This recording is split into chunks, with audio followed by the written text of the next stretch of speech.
Hello, one and all. Welcome back to episode 2 of Mighty Nine. Episode 1 dropped on YouTube early, messing up my whole schedule, but it's whatever. First episode was really good. I like how their approach to doing this is very different from Vox Machina, where we're seeing each individual character introduced and how like they're meeting. So like how Caleb is doing, how he met Not, and I think we're assuming we're gonna meet how we met Bo last episode 2. We're gonna meet Ford and Jester because in the Vox Machina campaign, we came in when they're already a party, so it makes sense that we start with them already as a party. Here with Mighty Nine in the campaign, they had their own private session 0 they didn't film, but even then, starting the campaign, they met each other in the course of the episode. They kind of like missed each other, then met up, and then they met him in a tavern, and then they kind of split up and did their own thing, then re-met at the very crux or apex of the first episode, and then got together. So seeing everything, and then seeing the Bright Queen and the Volstrucker. We didn't know who the Volstrucker were until like close to 100 episodes in. It's cool seeing all of that up front. So I'm excited. I feel this is going to be like a lot more political intrigue, which I guess Campaign Tune was. Anyway, so let's get into it. Alright, Ford. Fighting a pirate, hell yeah. Oh! He has the cursed blade. I do remember. One thing I hope they do change, because they said they're changing some stuff. Not a lot, but enough. I hope we get to see more of Ford and his captain. I forget his name. They might say it here. So there are a lot of things that we just didn't get to see because how the campaign went and how the players were going. So I hope we get to see more of Ford as captain, maybe through flashbacks, maybe through more Ford does his own. We got more of a Ford-centric arc like we did. But I hope maybe the old captain becomes more part of his arc, especially with his old buddy that betrayed him. Sorry for spoilers, but I hope we get to see more like Molly Mock, because like there's an alternate route that could have happened with Molly Mock. If I'm not gonna spoil that. Like if you haven't seen the campaign, hopefully we get to see more of. Maybe they change that up. Maybe they go because they did talk about like an alternate route that could have happened with the BBG, because the BBG, I'll say this, is tied to Molly Mock. So him maybe getting to see an alternate route, how that develops, and then seeing him and Caduceus play off each other would be cool. Anyway. Holy shit! Haha! Ukatoa! Holy shit! Hey, Ford, don't be a bitch. Oh, Sabian looks evil. No!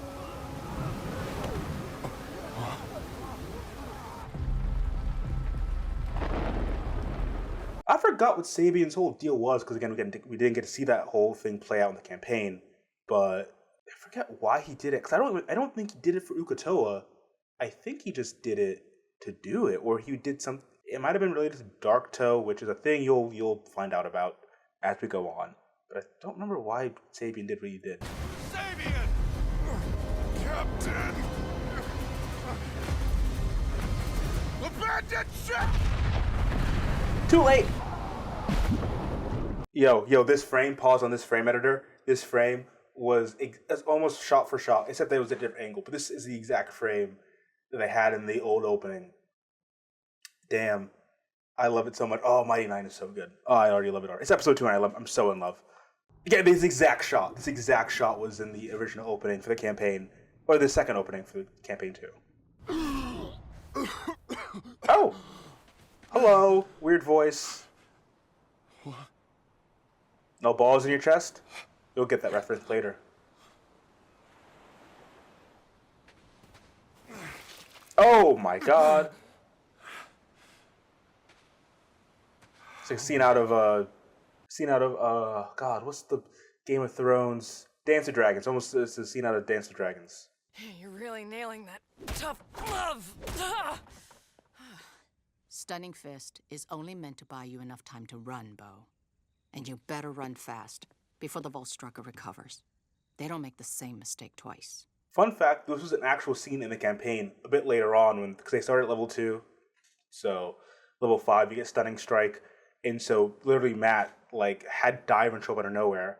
And she was like, oh, what are you doing here? And then taught her Stunning Strike. And that's how they narrated her getting that ability, which was really sick. And now they're doing it here. Again, it's not a one-to-one to the campaign. They're not bound by how they level progressed. But, it's still cool. That was a great idea, Traveler. You are so devious tonight. Or we're gonna see her. Oh, this is gonna be No, sick. there will be plenty of time for more pranks later. Come on, we're missing the best part. Okay, going to your mom's boudoir performance, you gotta be real close to your parents, and maybe that's a little too close. You know what I mean? I get some parents are very sexually open around their kid. That even sounds weird. I get some parents are more open about that sort of world around their kids at a certain age, and it's it's fine. It's a choice. Maybe not a choice I'd make. It's fine. Baby, who will you be? Who will you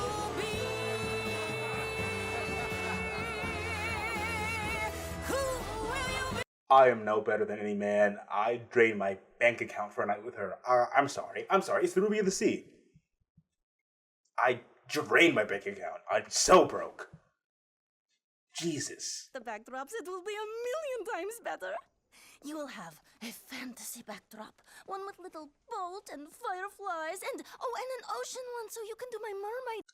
Iconic voice. Laura Bailey's Jester, iconic. Is Lady Truff ready for her appointment? In the enchantment bedroom. Oh, she brought her own this time. Oh, Go, have fun. God. Backdrops. They can Damn. wait, I guess.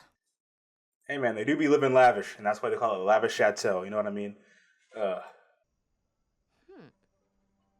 No Jester, no how about Jester. we make Lord Sharp Jester, miss no. his appointment? Jester, wait. With ad. allies, spending on what Ad breaks are insane. just for Jesus. the night.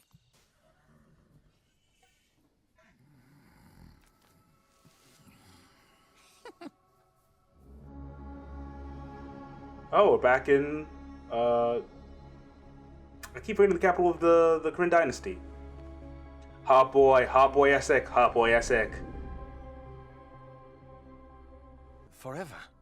Every death, from now until it is recovered, is permanent. That is what is at stake. But that's not what worries. I could have sworn they had more than one beacon. I could have sworn. I'm not sure though. If you want to avoid this war, Essek, find that beacon. Bring the souls of our people back. He just doesn't like to walk. Fun fact, he just does not like to walk. I've never seen her so upset. The survival of our people rests squarely on her shoulders. I don't know if Matt answered this, but do you think his feet, or leg muscles have, atrophied because he just doesn't use them anymore? Just food for thought. Her fury is different. She seems...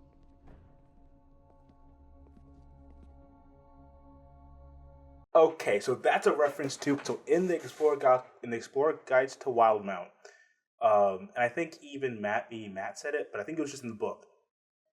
In the Kryn Dynasty section, going over the Queen, they go over the risk of consecution, which is the process by which your soul can go into the beacon and then be reborn over and over and over again. There's a term for it's a type of madness you get if you do it too much. Like if you live way too many lives over and over and over and over again.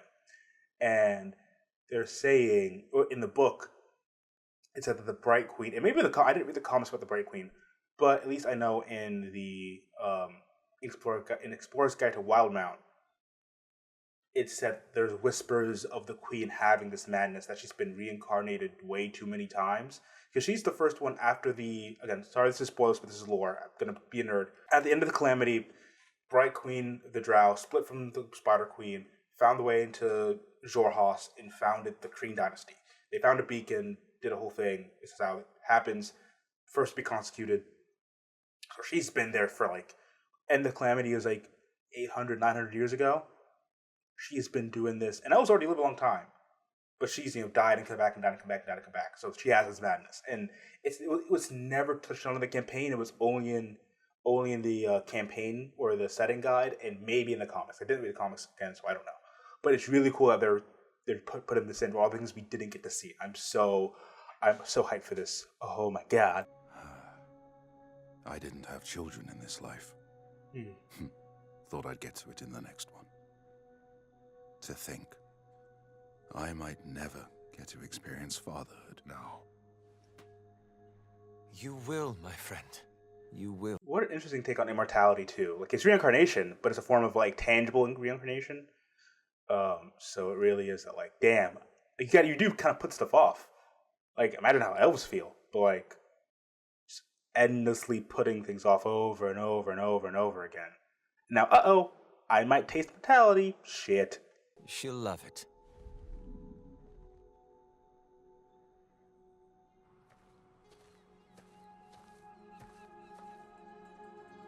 Wild Mother. Oh, they made her cute. Trostenwald, I think. Yes, Trostenwald. Ooh, it's a bit dilapidated. Oh no, this is Nicodranus. Sorry, I'm stupid. Please. I'm so hungry. Please. And nobody gives a shit. You're holding up the line. What's he gonna do? Eldritch Blast. Let me pass. Oh, he charmed them. Welcome to Nicod. That was the most violent charmed person I've ever seen in my life. Holy shit. Ukatawa does not play.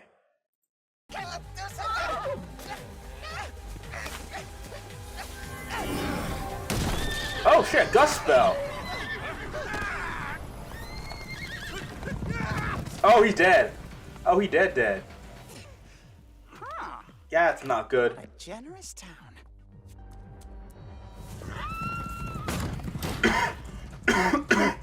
Hey, you little shits, that's my horse!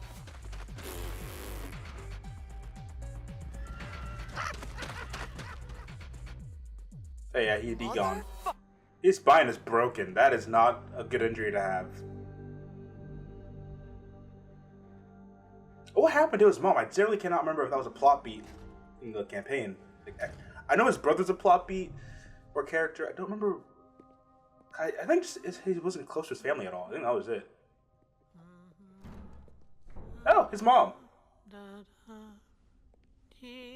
Oh. How are you feeling? Oh. This is new. And I guess this is how they're maybe showing the, like, reincarnation dementia. Which would explain why he doesn't want to get consecuted. Oh, that. Because in the campaign and even in the books, or in the campaign guide or setting guide, it was always just like, he doesn't feel like it. He's not that religious.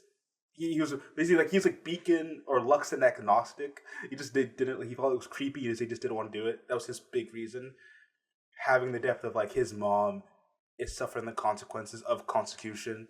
That's really cool. That's very, very cool.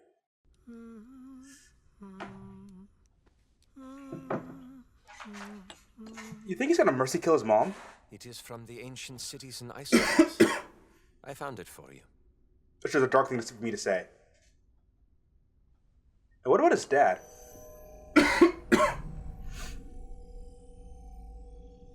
That's neat. Time prize magic from all things. Oh, or is she not? eventually.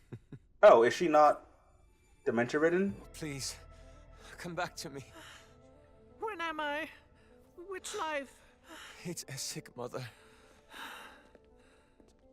That's scary. Yeah, I don't think Essek is. I think Essek is a new soul. I was trying to remember how many. I was in my brain thinking, how many times Essek? No, because if you're unconsecuted, like a new soul. Yeah, because Essek is an elf, so he's probably, when he was born, probably not as many souls in the Luxon. Cool, there are thousands now, and let's say he's like 400. I don't know his age. It's 400. That's half the time of, he's probably like an exponential curve sort of deal, because that's like halfway between the time of end of the calamity to like now, so not as many souls, X, Y, and Z population bursts, etc., etc. So yeah, it makes sense that he would be a new soul. He's probably one of the very few new souls within the last half century, again, 400, 500 years. So I think probably everybody within the Kryn dynasty, not a lot of new souls, kind of oversaturated.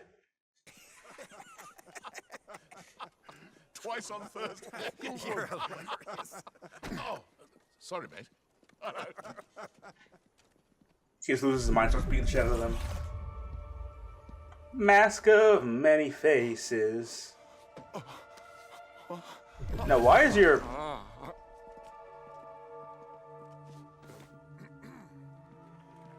Why did his arm stay green? Is it only the face? Of course, the Empire and Nicodranus are trade partners. But are we not also bound by the ties of neighborly friendship? Oh, is this Lord Douchebag? Lord Fuckwaddle? Forgot his name. He feels slimy.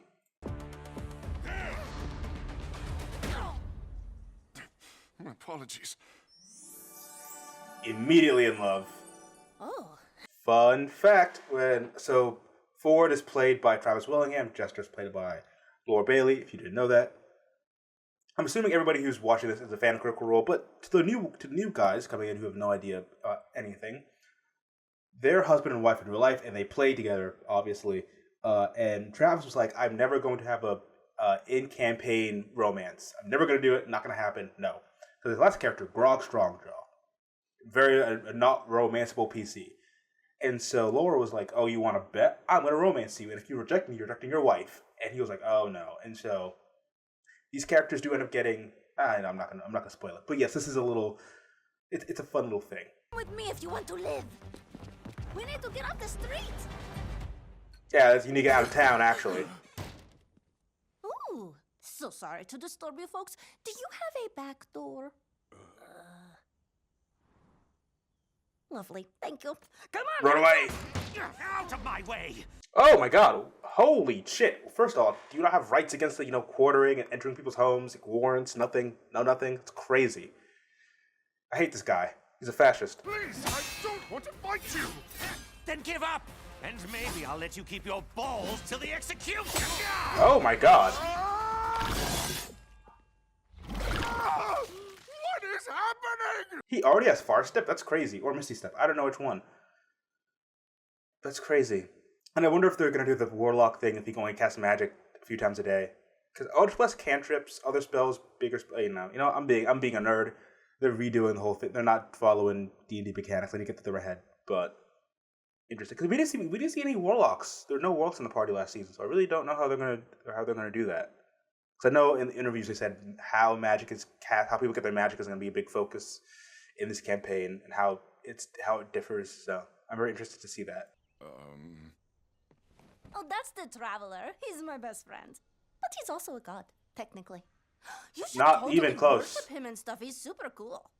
And for those paying close attention, Eder freeze frame on this, doesn't he look familiar from Vox Machina? Go back, think about it. It's going to be towards, I think he appears in season 2. Just pay attention. Mama doesn't let me leave the chateau. She'd be super mad if He's she found out from, today. not Nicodranus, City Above. Oh my gosh, I'm being so rude. We haven't even been formally introduced. I am Jester Lavore, daughter. I forgot, this is me being a nerd again. I forgot what country they're in. Nicodranus is a city. He's from the City Above. But what was the country called? It's like a coastal region, obviously, but damn, I can't remember. Big and heroic, just like you. Heroic? You are but handsome. Cough, cough, country accent, Texan accent. Yeah. Ha ha! He did it! Ford.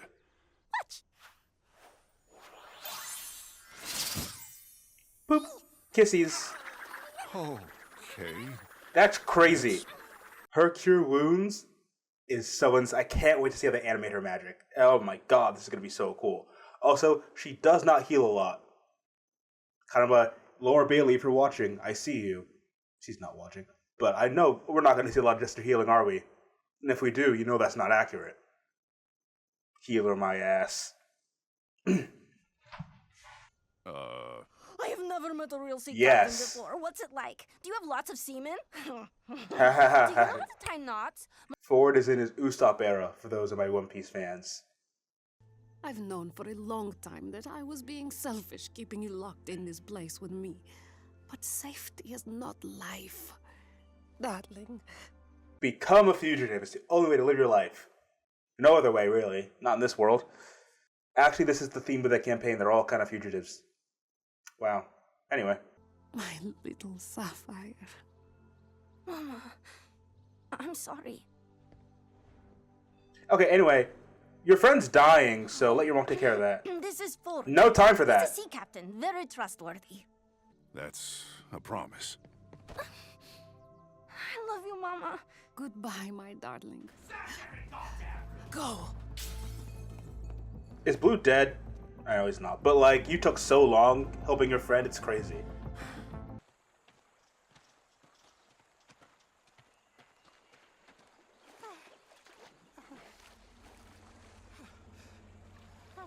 Oof. Oh, this kind of thing I never noticed or never really paid that much attention to. Not's afraid of water, Caleb's afraid of fire. They're a duo made in heaven, or a duo really forged in trauma. You know, it's fine. Also a theme of the campaign, various amounts of trauma. If you couldn't tell, this is going to have a much darker tone than Vox Machina.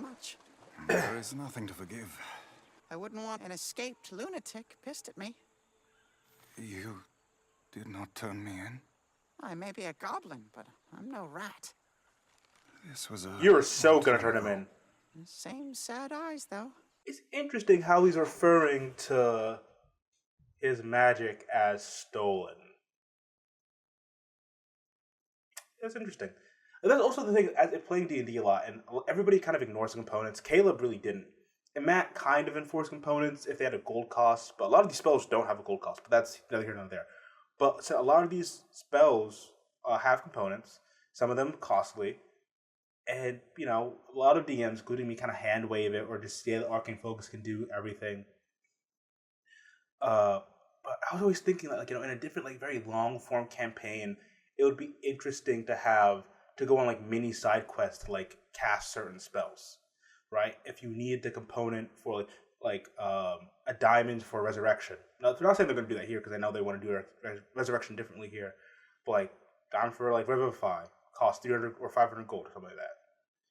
Instead of just saying, oh, I have 500 gold, I'm going to the market, buy it. Oh, I'm going to high five X, Y, and Z, I'm going to go buy it. Like some components doesn't make sense for you to be able to just buy, or unless you're like really high level, maybe you can like get something handcrafted or whatever. Like certain spells like imprisonment require like 1,000 gold jade carving of the creature you wish to imprison.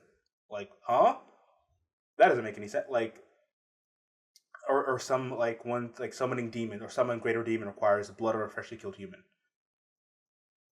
So or other these things like trying to go on side quests to get these things. So I really appreciate what like they're doing here, showing Caleb, because Caleb really focused heavily on the aspect of material components, even though in the game you could have had an arcane focus. You could have chosen to have an arcane focus, but he very much so didn't. So, and I think in this world, you know, we see Ford who's arcane focus of, you know, the sword. I think we see other people have their arcane foci. It's very telling. Even the Volstrucker really focus on material components, even though it might make more sense for them to have arcane focuses. So. That is not as subtle as I would prefer. It is a simple spell. Magic? Yeah, to talk over a short distance. That's not the component, but you copyright. It's fine. It's a piece of string and a can. Oh, no, a piece of copper wire. Just the... Market and a pastry shop. An erotic bookstore called Chastity's Nook. Ooh la la. A school of magic. Oh, temples galore. God, I can't remember the name of the... Tusk Glove. Tusk Glove. Oh, you devilish book. Oh no, it's in my hand. What? We don't need no stinking school. I've got Traveler and you. A traveler? That's who gave you your powers? Interesting. I know what they might be doing. So what they might be doing is... So it's something I thought about in my own world building, but anyway, besides the point, is that if you're granted magic, you might not need material components, and if you don't have magic, or if you don't have a patron or somebody gifting you magic, you do need material components. Not really that big of an issue in Vox Machina, but okay, we've seen Scanlan and Scanlan and Keyleth cast magic. They're the magic casters of Vox Machina, and Pike being a cleric like Jester is. None of them. Well, we saw her holy symbol. We did see a holy symbol, which is essentially an arcane focus. We don't see Jester's holy symbol. She's just doing it. So I wonder how they're going to balance out the consistencies of, magic in this world. Their own rules for magic. Because, Vox Machina, they're a bit loosey-goosey. Here, they do want to heavily focus, but it is a shared world. So I do, maybe like in later seasons of Vox Machina, they might tweak it a bit to like have, more emphasis on certain types of magic, or if we see people here who are druids or who are bards or who are X, Y, and Z, we might see it balance more to one or the other. So I'm interested to see that.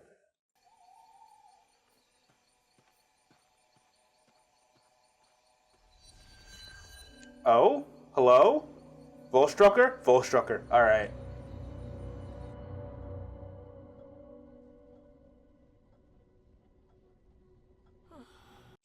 I already forgot the name of the disease, and in my brain, it's typhoid. Even though it's not typhoid, it's typhoid.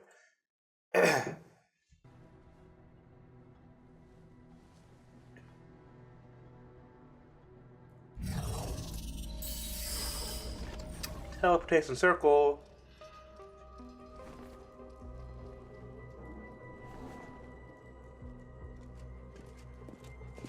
Sorry, I have to be a nerd real quick. I need to make a note of a D&D thing that's unrelated to this. We're gonna give me a hot minute. Okay, we're back. Hey! Oh, you be sneaking around. Oh, right. What are you doing? Right. You said you'd wait for me to begin. This beacon can clearly do much more than reincarnate. Oh no. Essek a traitor? Who would have thought that? Oh no. Not Hot Boy. I trusted you so much. There was nothing weird about you at all. No, but we love him still. We love him. Magic is it. Magic is not the correct word. Kind of is though. Dunamis is rooted in the cosmos that created the world itself. It's magic. Gravity. It's magic. It's magic. Reality. It's magic. It is everything you will ever do and could be. Still magic. You must rip it apart and study every cog. Not wrong, but when you say it, I hate it. Exactly. That is why we will work nicely together. The hubris of wizards. You hate to see it.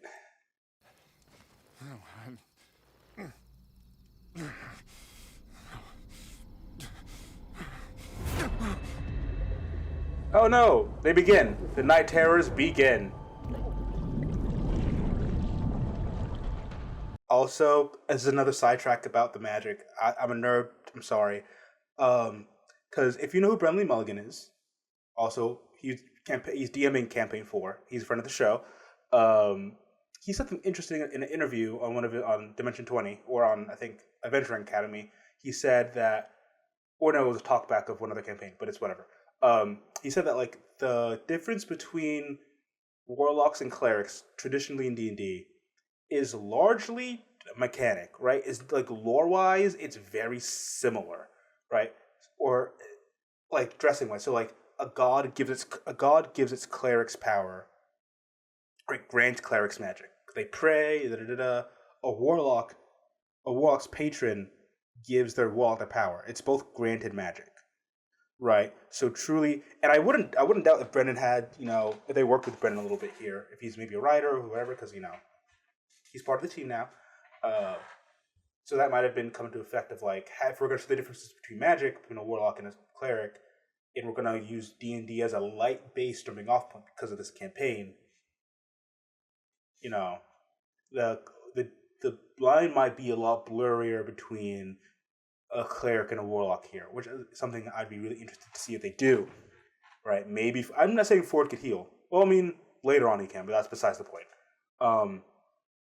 But they might tie that in sooner. Of like maybe Ford and Jester can do more similar things. Like I doubt they're gonna like I said, I doubt they're gonna do the whole warlock's gonna only cast 2 spells a day thing, because spell slots don't exist in this world. So Ford might be more of an active caster than he was in the campaign, or not as relying on cantrips as they were. But again, we've not really heard any distinction between the levels of magic in this show, or in Vox Machina, we kind of get like a taste of like higher level magic and more of a distinction. Here, it feels more like magic is magic, and it might be more based off the grade of components or maybe the power of your patron in your own experience. And that might be how they're doing it. So there might not be an actual range of, or like a level block, as it were. Obviously, it's not, but I wouldn't be surprised if we see more high level abilities come into play earlier on in the story. Because the story was kind of capped by, or in the campaign, sort of roadblocked by their own level, which that's D&D, but in TV, a lot different. So, and all that to say is, I'm very curious how they're going to play Warlock versus Cleric in this.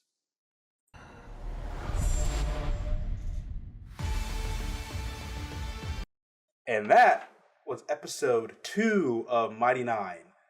Did not realize my rant would go off just at the end of the episode. But anyway, if you enjoyed that, like, comment, subscribe to the fun shit. Sorry for going on so many nerd rants. It's a good show. It's a good show, and I'm very excited. I like it. This feels oddly more grounded than Vox Machina 2. It's a darker tone.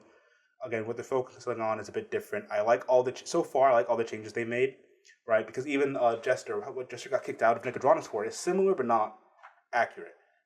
So in the campaign, she got kicked out because she disguised herself as her mom, led Lord Sharp out onto the balcony when he was naked, and embarrassed him in front of the city because he's on the balcony. This same principle.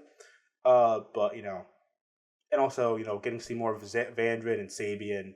I really hope we get to see more of Ford's backstory come through, because we got a Ford arc in the campaign. I just really want to see more of his backstory come play a part in it. Like, I want to see more Sabian. I want to see more Vandred, either through flashbacks or actually getting to like face Sabian down as well. And I was thinking about this earlier, because I don't want to spoil anything regarding the Mollywonk yet. We haven't met him. But I do really want to maybe see... All I'm going to say is there's a point at which Mollywonk in the original campaign leaves. I'm not going to say why, but he's not around. Right? And then Talison's character, Taliesin, who played Mollywonk, creates new characters, Caduceus. So I really hope we get to see Caduceus show up. The only thing I don't know if they're going to change that. It'd be interesting to change it. But if they did change it, it would be very interesting. A cool new art take, but getting to see those characters interact.